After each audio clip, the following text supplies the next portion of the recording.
പറ എന്നത് നെല്ലളക്കാൻ ഉപയോഗിക്കുന്നതാ. ദാ അത് കണ്ടോ?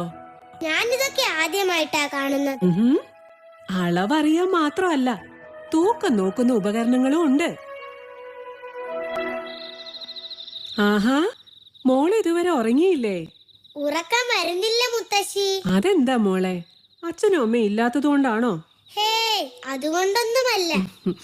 മോൾ ഉറങ്ങിക്കോട്ടോ. മോക്ക് ഉറങ്ങാൻ വേണ്ടി മുത്തശ്ശി നല്ലൊരു പാട്ട് പാടിത്തരാം.